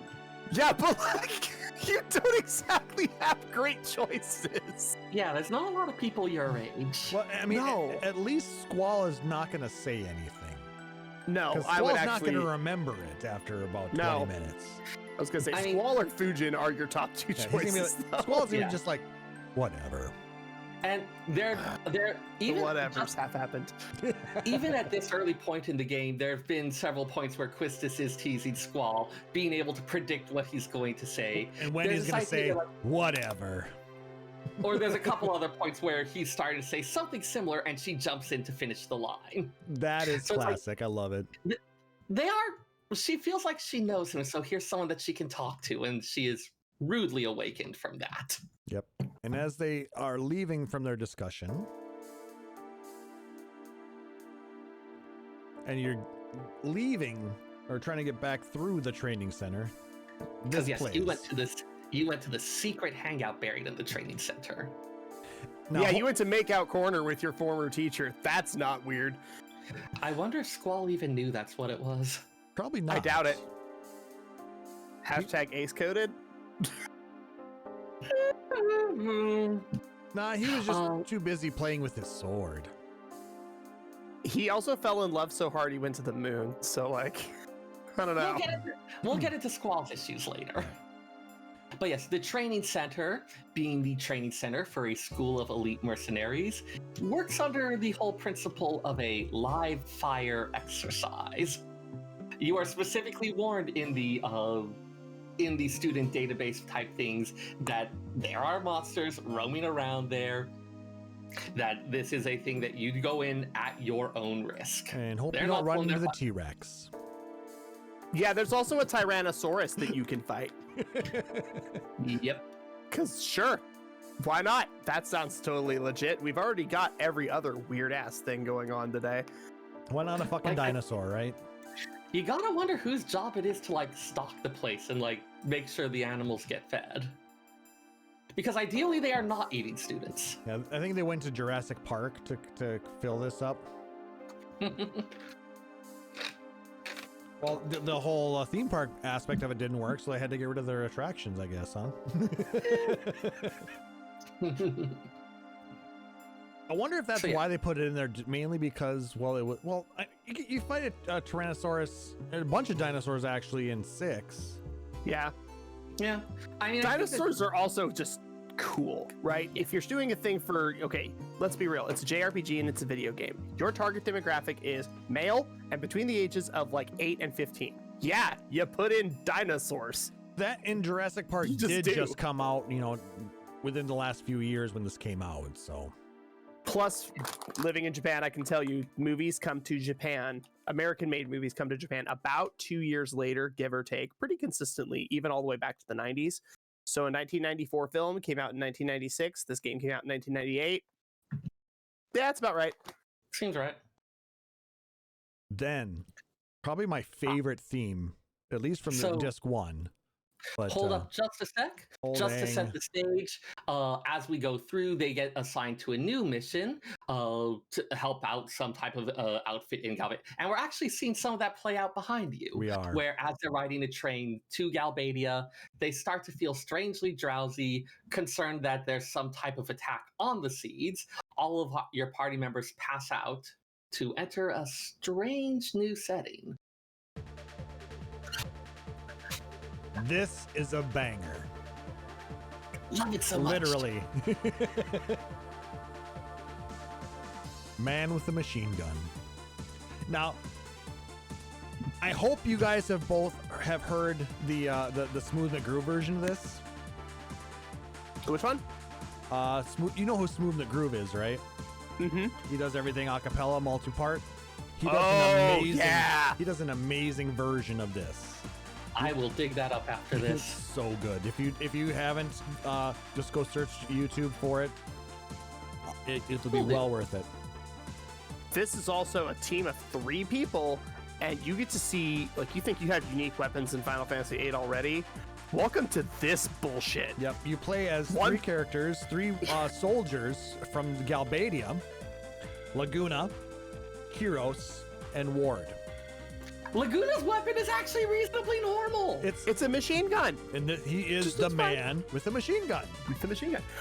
Ward decides he's gonna, like, visit the docks and just grab a harpoon that's the size of an anchor for a fucking cruise ship and just yeet this son of a bitch at things, and they die. It's awesome. And Kyros has arm blades. He has arm blades that aren't attached to his arms. They're just handles that swing. He spins so fast that they don't move and they can cut. They're punching daggers. Punching daggers are a long time honored tradition. Maybe not like that, but But it's Japan, so they're going to use them however the hell they want. well, yes. Also, Ward is the size of a whale, and Kyros is a very, very skinny black man with dreads. And Ward Laguna is is amazing. a Come on. hippie. Laguna is a hippie with super long hair and a machine gun and an alcohol problem. And you're pretty much thrown into the scenario with these 3, these Galbadian soldiers, ostensibly the enemy. You're now in the heads of the enemy. You have a machine gun, some fishing equipment, and some blades that sort of work, I guess. And a couple of them, hopefully, have some of your spells. That'd be cool. Some of them don't. That's always fun. What's funny to me is when Ward throws that harpoon, he has to run after it and recover it. He just does like the big guy anime run all the way across, picks it back up, and then runs back. Yeah. It's amazing. These 3 are, it is comic relief. The story that you're experiencing in this it'll make sense later on in the game, but for right now you're like, what the fuck is going on? And you are not the only one thinking that. As they chat between each other with their text in white as usual, you see a lot of gray colored text popping up in the boxes as well. And for the first parts, it's pretty much just all question marks. But you learn a little bit about Laguna. Oops, Yeah. wrong one. Here we go. Yeah, he's a soldier. He's thinking about getting out of the army, maybe become a journalist, go around the world, write about all the things he sees. He's got a crush on somebody too. Yeah. Nice lady who plays piano at the hotel. Named? They're down in the lounge Julia. having a drink. Again, you hear that leitmotif.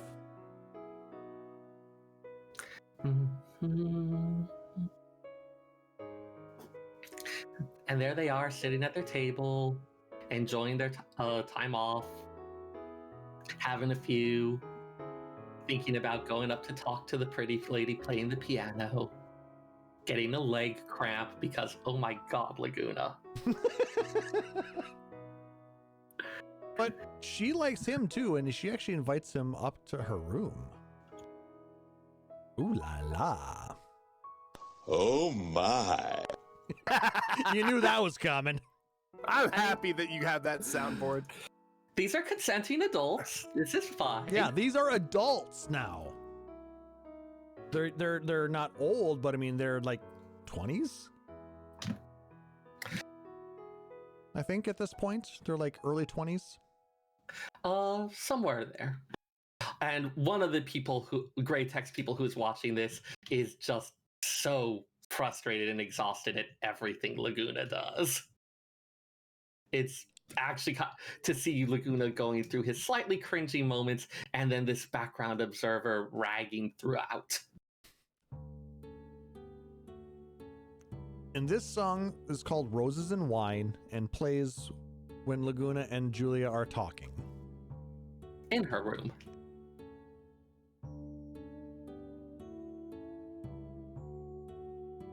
Yeah, Laguna's reasonably plastered at this point, telling her all about his dreams, about pretty much everything. He's a total goofball in this sequence. It's actually kind of adorable. He's Twitter-pated. The word you're looking for is Twitter-pated. Yes, that is a good word for it.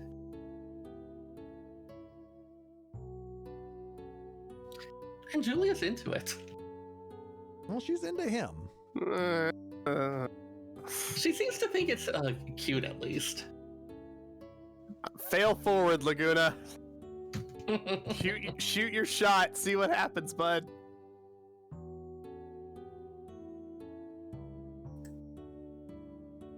It's still a nice little song, though. Yeah.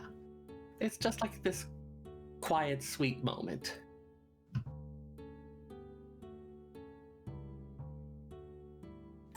Getting to see both of these people in this unguarded moment. Julia herself has been thinking about a career change. She'd like to start singing. So yeah, both of them young adults at this point, on the cusp of some kind of change, kind of blindly groping through the world to figure out, okay, what is it I want to be doing? Where am I? Who am I? Who am I with? It's this really beautiful, vulnerable moment.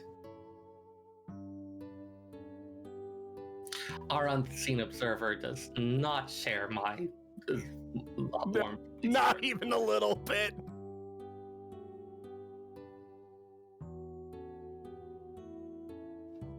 Yeah, actually, so we do, after all of this finishes up, we do wake up with our seed team in the train again, and we find that they were the ones who were watching this.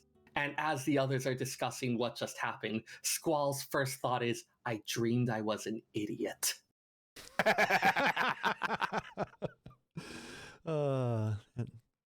Just got a couple more songs left in this disc. Next one being Junction.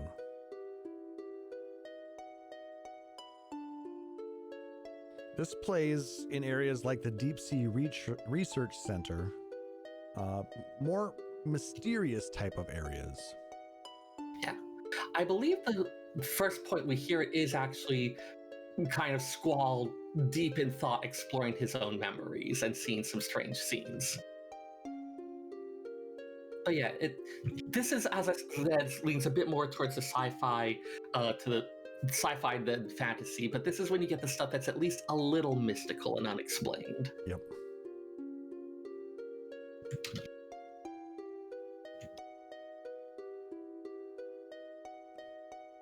It's kind of a little bit of a spoopy song. Yeah. Something not wholly understood is happening.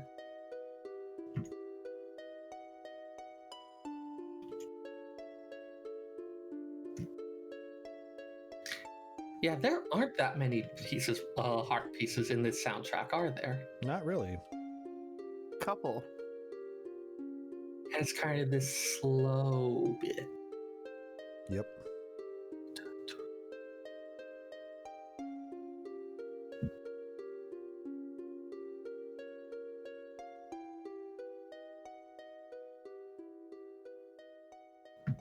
And then the final song of disc 1.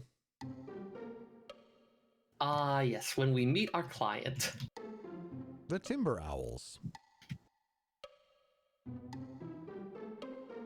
They're a rebel force! They're gonna do it. Really, guys? We're gonna do our best. These seeds are obviously unimpressed. Yeah. The Timber Owls and the Besaid Aurochs are same. Little different, same though. They try really hard, though. They do. Their heart's in the right place, but... The Timber Owls are a resistance group seeking the liberation of Galbadia, and they have hired the Seeds in order to help make this dream a reality.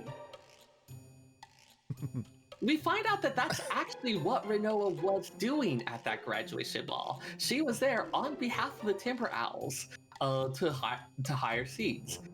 Sid gave her a very friendly rate, and as we later find, a very vague and open-ended contract.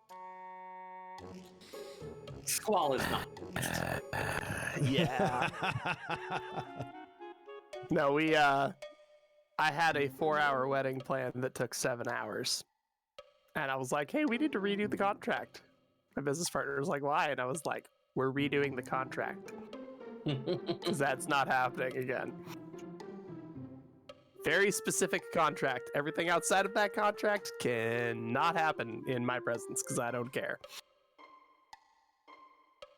But yes, for whatever reason, this contract was left very vague and open-ended. Thanks, Dad. Made life difficult again.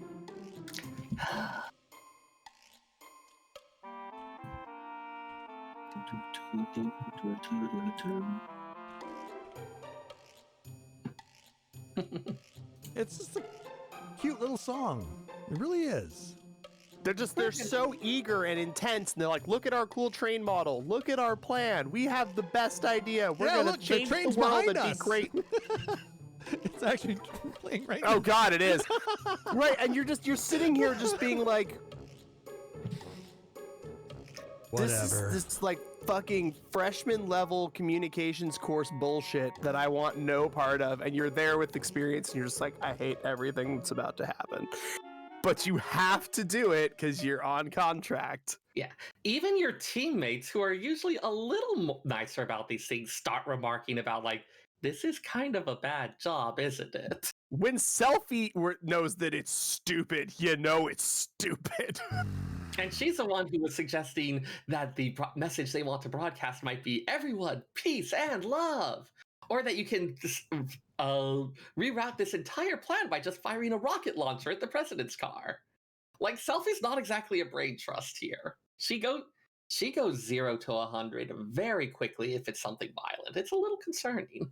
I like her, actually. She's one of my favorite characters in the game. She's the best. I find her delightful, but you find out over time that every member of your party is a bit broken. And that's disc 1, guys. That feels way shorter than I remember it being because my game file got corrupted like halfway through, so I had to replay all of disc 1. But yeah, it gives us a real good intro into this really weird game in the Final Fantasy franchise. Yeah, it is definitely a strange one. They are playing with a lot on the story. But remember to junction zombie status to your attacks. All I'm gonna say. It's a good time. Well, I hope you guys enjoyed that. And in 2 weeks, we will jump into disc 2 unless something really major pops up in the news. But yeah, I hope you guys are enjoying music again. Please, news, stay nice and calm. I mean, we've got lots more music to talk about coming up soon. So I got 9 and 10 in the wings. I'm not sure. Are we going to end up if we're going to end up skipping 11 though, because like there's 14, a lot of 11. There's a lot of music. I think we're gonna we're either gonna skip 11 and probably end up skipping 14 for doing music. But I think what we might be able to do is the three of us together. We all pick like 10 or 15 tracks that we really like, and then like a greatest hits kind of thing. Yeah, and then we just do like okay, well we all pick these 9 or whatever, so like we stick those in, and then we have like 40 something unique tracks. We just go through those. Yeah, that's gonna actually take some work from us though. God, yeah, that does require effort. I hadn't considered that as a problem. Well, we all know that. I think all three of us I would did end up not get picking into this Sanctuary, work. right?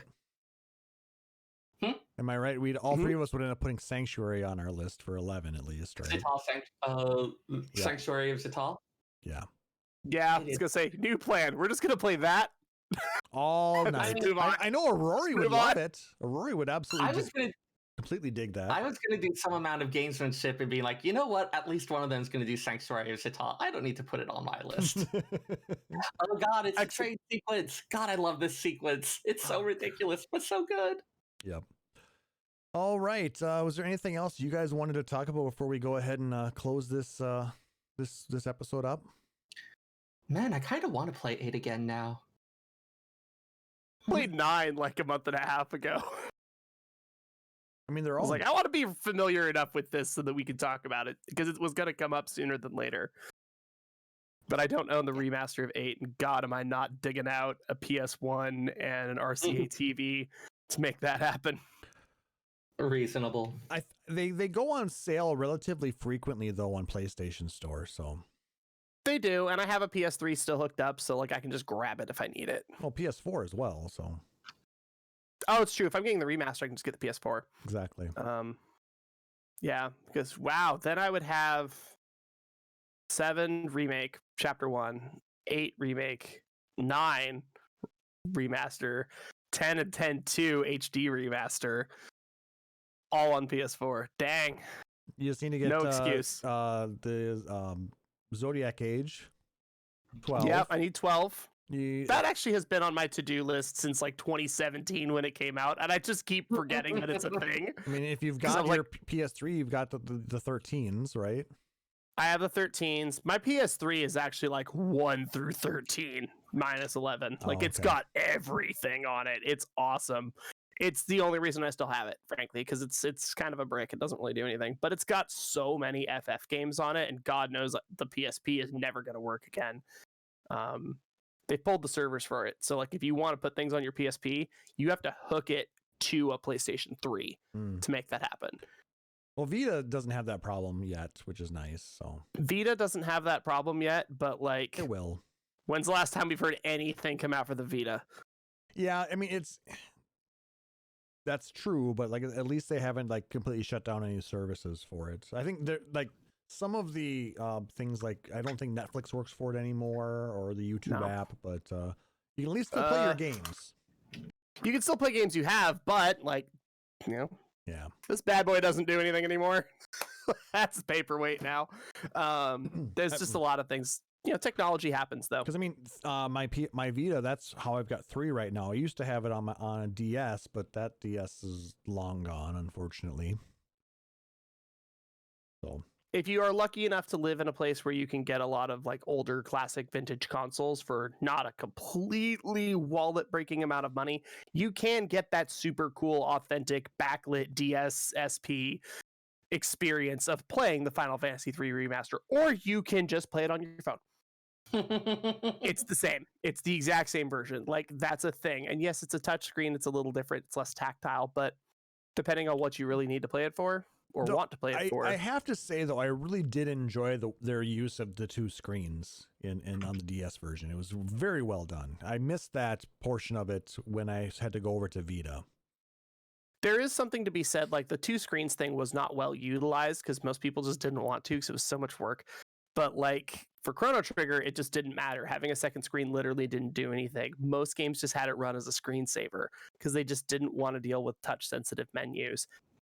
And now I sit back and I go, you were handed incredible amounts of potential and developers just said it's too hard. Yeah, that's we missed sad. out on a lot of good stuff that probably could have come through. Yeah. Yeah. Oh well, doesn't matter. Moving on. Don't look backwards. We're not going that way. Let's look forward to disc 2 in 2 weeks. Anything else you want to discuss? There is. No, I got nothing. All right. Well, with Seyrr just kind of sitting back there going, shut up and just get on with it. Oh, no, I had the Forest Owls music going in my head again. Oh, I thought you wanted to go get another buttery jack. I didn't know what was going on over there. Yeah, he was kind of in La La Land. It's so kind of is. catchy and cute.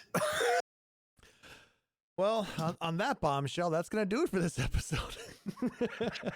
Philistines, all of you. If you liked what you heard, please make sure to like, subscribe, or follow us, and comment, like, comment, and subscribe.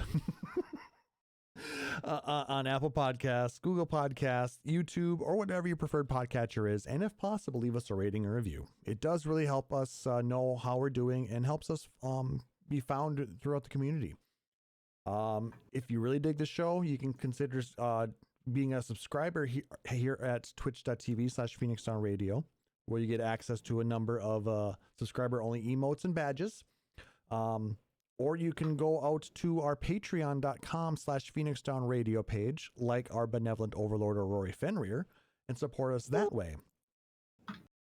We still have that thing where if you want to support us at I believe it's a $20 level, you will get your own awesome custom title, as well as access to some behind the scenes stuff on Discord and things like that. So, but whatever kind of support you want to give us, whether it's just a like, a retweet, a comment, if you subscribe or support us on Patreon, all of that is greatly appreciated. And we really do utilize that stuff to help grow the show and improve the things that we can bring to you guys. So we really do appreciate all of the support. If you want to check out our backlog of episodes, you can go out to our website at phoenixdownradio.com. You can email us questions, comments, suggestions at podcast@phoenixdownradio.com. Or you can check out, if you missed the live episodes, you can go out to youtube.com/PhoenixDownRadio and check out all of our videos there as well. So, To watch Seyrr and I eat snacks for episodes on end. It's great. I was doing some thinking, and we're doing this every other week. What if we were to do something small and just goofy on some of the off weeks? I'm down. Like not a full length episode kind of thing, but maybe a half hour type of thing where we just sit and rant about something random. I mean, we do enough of that in the podcast as it is. Maybe we can just extend that out to something else. We just get it out in a different way. I'm super down. If you guys want to hear that too, with a small prod, I will talk for hours. He's not wrong. Occasionally, I'm the one prodding myself. Oh my! Hey, Seyrr. One day you will think about someone for the last time and you will never know who it is. Yep. It's sad. I was really hoping that was going to blow your brain just a little bit more, but I guess it didn't. That's okay. No. I had my staring into the void phase. It was like 3rd grade. Damn it. Wow. Damn it. I can't beat you on experience now. If that's something you guys out there listening would like to hear or see as well, let us know. If you have an idea of something that you would like us to cover for something like that, we'd love to hear about that as well. So just let us know. Send us an email, whatever. Shout outs. Who wants to go first? You. Oh. Haha. Shout out to my friend Steven, who just recently started the game. He is over on a different data center because a friend of his helped him with setting up the computer, getting a lot of the other stuff done. And so he's like, okay, I kind of have to play with this guy. But give it another few patches and we'll get to hang out and it'll be great. Yay! He decided that he wanted to get everything to level 10 before he picks a main thing to do. And I have not been worrying about flooding him with information on that. And then he ended up level 15 Fisher without even trying. So fine. Oh God. Seyrr, you're a bad influence. You are a bad influence. This was before I said anything to him. Sure. Doesn't matter. Doesn't matter. Subliminally. Osmosis, man. That's how it is. You put it in his brain Sometimes you just subliminally. want to enjoy the subtle calming joy of fishing for hours and hours. I found one kind of fishing I want to do. It involves a bow and arrow. Ooh, Or dynamite. I would totally try that. Yeah. You go bow fishing and then the reel is attached to the bow. Yep. I was like, this looks dumb. I want to do it. Hold my beer.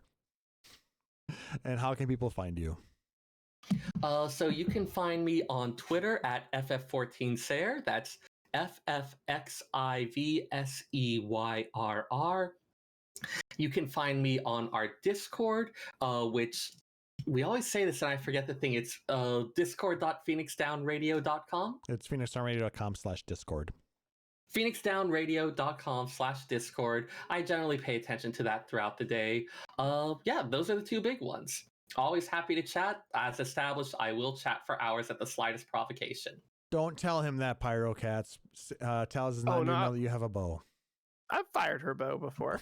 That sounds like a euphemism, but I know it isn't. Hey, Oh Seyrr, I also gave her my. a ring. That one is also sexual. It's not, actually. It's on her right hand. Huh.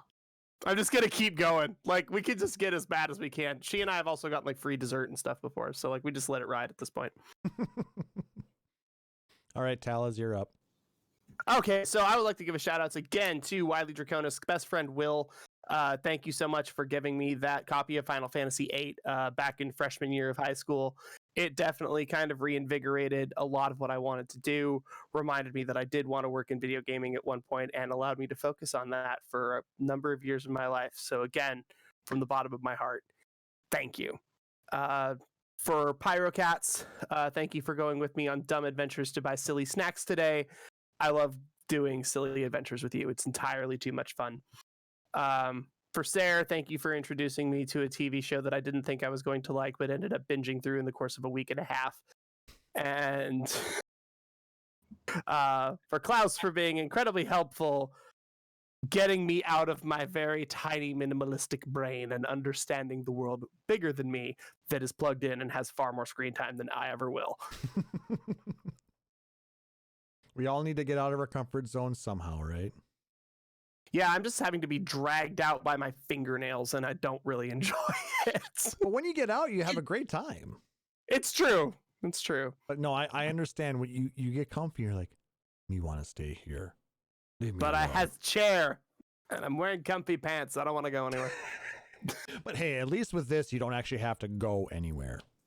It's true. You just- Also, if anybody wants to find me on the internet, a place where I also don't go very often, you can find me on TikTok or on Instagram at Marvelous Tofu. You can also find me on our Discord at Marvelous Tofu, which I check every 2 weeks for about 3 hours on every Saturday night. It's true. It's true. And I want to shout out to Luna. She has been going through an amazing transformation. She posted today, 5 years ago, almost 5 years ago, she and I went on a 5K run. It was I dragged her out to her first 5K. And I was there supporting her, and she finished. And it was amazing. The reward shirt that she got for signing up, the largest size they had was an XL. And she was quite a bit bigger than that, and it wouldn't fit her. And I told her that day, don't worry, you'll fit in it. Well, today, she did. Yeah. And I am Good so Awesome. happy for her, so proud of her. You know, she has been working so hard to improve her life, and I am just amazed. I've been That there. is so cool. I have been there, and I know exactly what she's been going through. It's not easy. It's real easy to fall back on it. I have. Well, you know, getting hurt doesn't help that either, but she's actually motivating me to, you know, want to start, you know, get back into it again. So, Luna, shout out to you. You're awesome. Awesome job, lady. Congrats. Shout Well out done. to Taliz and Seyrr as well for, you know, I've been kind of busy the last couple of weeks, and radio silent, and I messaged them. It's like, hey, what do we want to talk about this week? Oh, let's do music. Okay, cool. Let's do a thing. Let's grab one of our things from the can that we just sort of have, and Yeah. it was great. I mean, it was a slow news week for Final Fantasy, you know. Yeah, which we get a lot of We those. haven't got anything.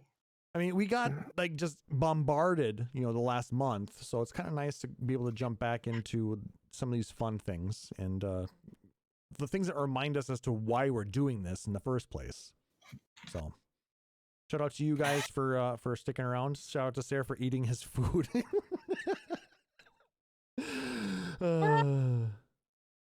Just the timing of it, man. Shout out to Aurori for just being an amazing patron, amazing friend of the show. Just the support that you give us is beyond measure. It's beyond, beyond any type of monetary worth. You're just awesome. So thank you so much for that. Hope you had an amazing birthday and an amazing trip down in Florida. And shout out to everybody listening to us live here at twitch.tv/PhoenixDownRadio or on the podcast. If you are listening on the podcast, come join us live sometime. It is a good time.